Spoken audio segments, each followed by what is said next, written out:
কোন এক জায়গায় হয়তো মন খারাপ করা ব্যাপারটা থাকে যে এত কিছু যে হলো আলটিমেটলি খুব একটা চেঞ্জ তো এলো না, বরং উল্টো আমি মোশাররফ করিম মাঠে নেমেছিলাম এবং আজকে আমারই একটা সিনেমা ব্রাহ্মণবাড়িয়াতে দেখতে দেওয়া হয় না। মোশাররফ করিমের এই ঘটনার জবাবে বা দুঃখ প্রকাশ বলি বা প্রতিবাদ বলি বা কোনো একটা লেখা বলি, তার খুব কাছের নাই, কলিগরা কেউই করে নাই। কেউই করে নাই কেউ যে নাই, আচ্ছা ঠিক আছে, নোবডি। এটা যদি কিছু ঘটনা ঘটে থাকে তাহলে অবশ্যই আমি নিন্দা জানাই। একদম খুব সুন্দর বিজয় করে নিয়ে। উনি বলেছিলেন যে খেলাকে আপনারা খেলা হিসেবেই দেখেন প্লিজ, খেলা এটাকে হিসেবে অন্য দেখে। কিছু করেন না। এটা খেলা, হার জিত থাকবে এবং এটাই ভাইয়া প্রকৃত শিল্পীর পরিচয়।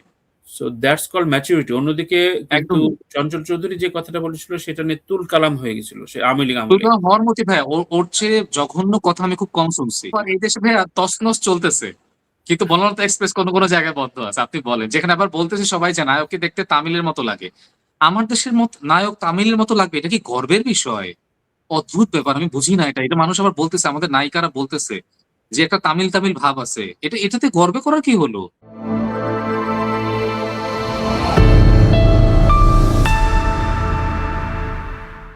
বিশ্বকাপের উন্মাদনার ভেতরে বোধহয় আমরা এই প্রথম স্ক্রিনে আসলাম। তো সাকিব কেমন আছো? এই তো ভাইয়া ঠিকঠাক, অনেকদিন পর আসলাম এবং আমি ইদানিং আমি বুঝতে পারছি যে আমাদের প্রোগ্রামটা অনেক মানুষের কাছে পৌঁছাচ্ছে। এই হ্যাঁ। অর্থে আমার স্টুডেন্টের মা রেগুলার দেখে আচ্ছা, আচ্ছা। এবং শুধু না দেখে না, অনেক আরো অনেকজনকে বলে। এবং এবং এবং তাদের মূল হ্যাঁ, কথা হ্যাঁ, হচ্ছে যে আপনারা একটা টাইম ফিক্স করেন না কেন? এখন কিভাবে বোঝায় যে দুইজন দুই টাইম লাইনে থেকে এই যে রাত এখন আমার এখানে প্রায় ১২টা, ভাইয়ার ওখানে এই যে দিন, এটা তো আসলে বোঝাতে পারি না। তাদের কথা হচ্ছে আপনারা একটা টাইম ফিক্স করেন। এবং সেদিন আমার স্ট্যাটাসে সম্পূর্ণ ভিন্ন প্রসঙ্গে একটা স্ট্যাটাসে একজন কমেন্ট করছে, "ভাই তানভীর তারেক ভাইয়ের সাথে আপনি বসতেছেন না, কবে বসবেন?" আমি বলছি, "আরে এ কি অবস্থা?" তখন বুঝতে পারছি যে মানুষজন না, না পছন্দ দ্যাটস করছে, সো সত্যি, সত্যি। Like it. হ্যাঁ, এবং সবচেয়ে বড় কথা দেশের বাইরে থেকে কুয়েত থেকে কিছুক্ষণ আগে ফোন দিল যে, "এই সপ্তাহে কি উইকলি স্ক্রিন হবে না? আপনারা বসবেন না?" আমি বললাম যে, "অবশ্যই বসবো। আ একটু ২ জায়গায় আছি এজন্য মেলতে পারছি না।"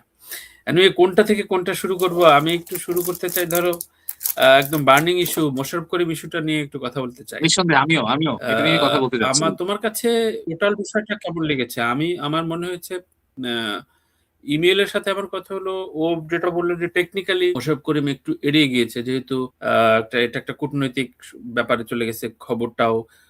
কিন্তু অনেকে খবরের সত্যতা প্রকাশ করেছেন যে ঘটনাটা এরকম কিছু একটা লাঞ্ছনা বলি বা বিভিন্ন রকম ঘটনা ঘটেছে। তো বিষয়টাকে কিভাবে দেখছো সাকিব? বিষয়টা ভাই আসলে আমি মোশাররফ ভাইকে যতটা চিনি, আমার আমি সৌভাগ্য মনে করি আমার তার সাথে ছোট্ট কাজের অভিজ্ঞতা হয়েছে এবং তিনি আমাকে মনে রাখেন। এটা আমার কাছে খুবই এবং তার সাথে আমার যতবার কথা হয়েছে আমি একটা জিনিস দেখেছি, শো অফ ব্যাপারটা তার মধ্যে নাই। বা তার সাথে যা ঘটছে এটা নিয়ে তিনি একদমই খুব বেশি বাকবাকুম করতে একেবারেই পছন্দ করেন না। আমি ফার্স্টে ভাবতাম হয়তো এটা আ মানে এটাও হয়তো এক ধরনের শো অফ। হ্যাঁ? শো অফ না করাটাও কিন্তু একটা ধরনের শো অফ।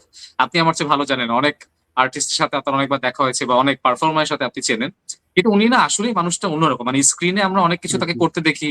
আমরা মোবাইলে তাকে বিভিন্ন অদ্ভুত নাটক করতে দেখি। আবার বনলতা এক্সপ্রেসে তিনি আমাদের চোখে পানি এনে দেন।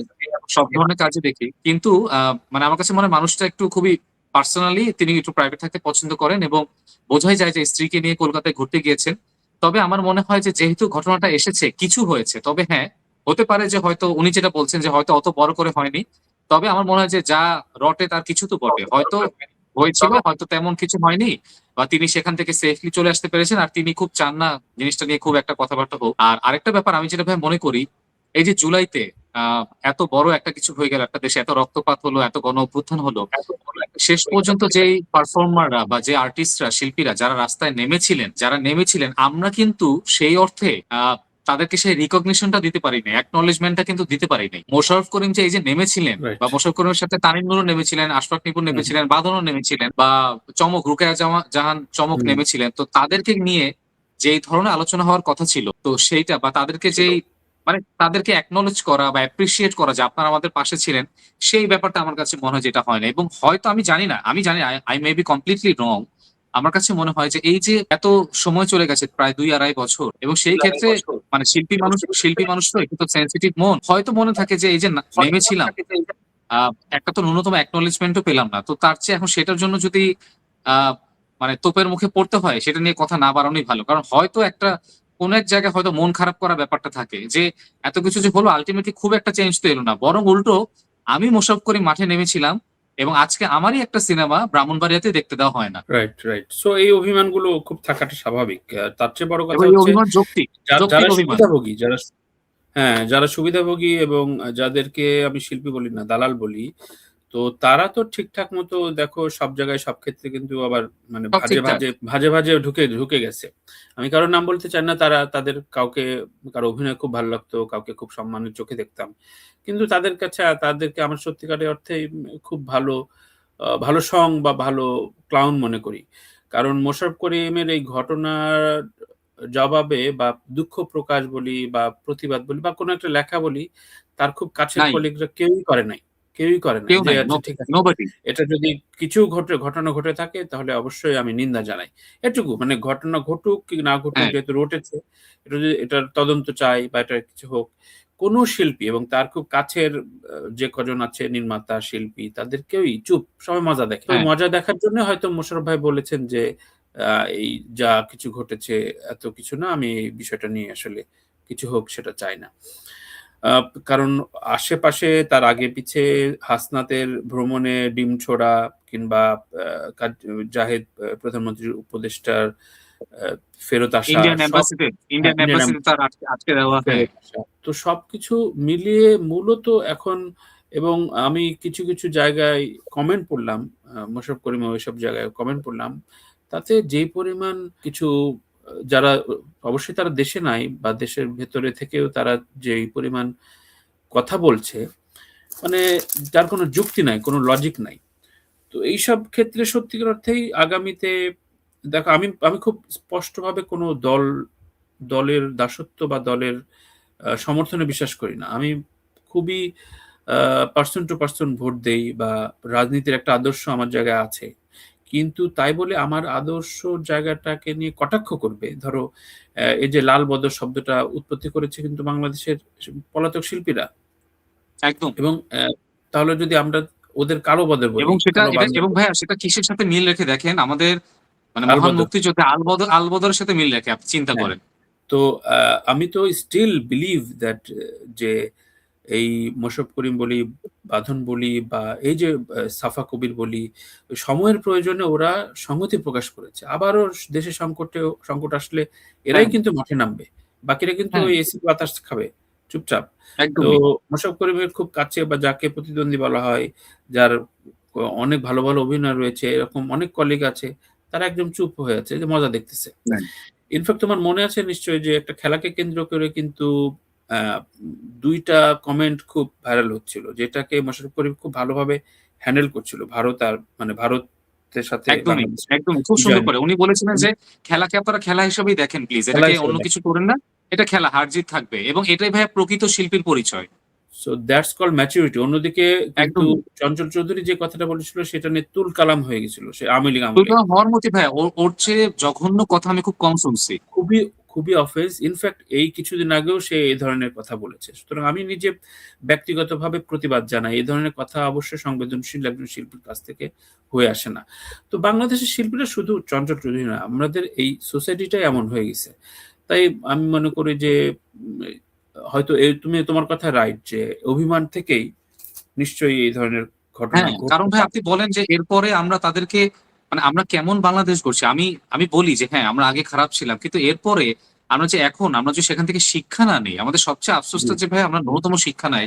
যে বনলতা এক্সপ্রেস মানে এটা প্রদর্শনী বন্ধ। আর কি ধরনের আলাপ যে এই সিনেমাতে কি নাকি অশ্লীল দেখানো হয়েছে। মানে আমি কল্পনাও করতে পারি না যে এই সিনেমা যদি অশ্লীল হয়, তাহলে ওই যে ২০০০ এর পর থেকে ওই যা হুম, হুম। হচ্ছিল আলেকজান্ডার বো, মেহেদী বা এদেরকে নিয়ে মানে ওইটাকে কি বলবো এটা আমার চেয়ে আপনি ভালো জানেন। সত্যি, মানে আমার সত্যি। কিছু বলার নাই আর। মানে এটা সত্যি কিছু বলার নেই। এনিওয়ে এবং আমি অদ্ভুত ব্যাপার এই দেশে ভাইয়া তছনছ চলতেছে। কিন্তু বনলতা এক্সপ্রেস কোন জায়গায় বন্ধ আছে। আপনি বলেন। যেখানে আবার বলতেছে সবাই যে নায়ককে দেখতে তামিলের মতো লাগে। আমার দেশের নায়ক তামিলের মতো লাগবে। এটা কি গর্বের বিষয়? অদ্ভুত ব্যাপার। আমি বুঝি না এটা। এটা মানুষ আবার বলতেছে আমাদের নায়িকারা বলতেছে যে একটা তামিল ভাব আছে। এটাতে গর্বে করার কি হলো?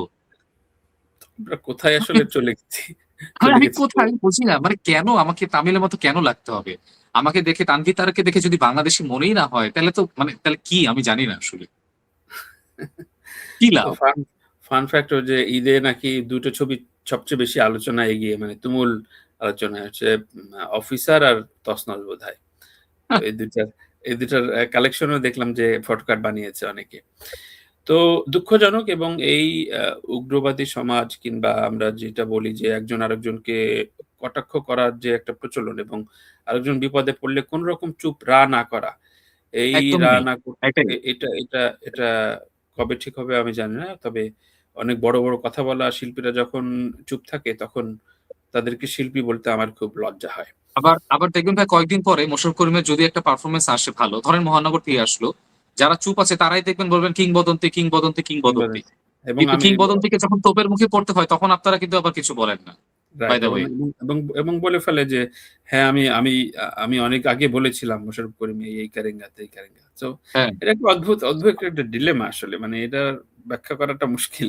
এইজন্যই এনিওয়ে, ভাইয়া, এইজন্যই ভাইয়া আমি ভাইয়া করজোরে রিকোয়েস্ট করি, আপনি তো অনেক সিনিয়র সাংবাদিক, আপনার মানে অনেক ছোট ভাই আছে এবং তাদেরকে তাদের কাজের জন্য রিপোর্ট করতে হয়।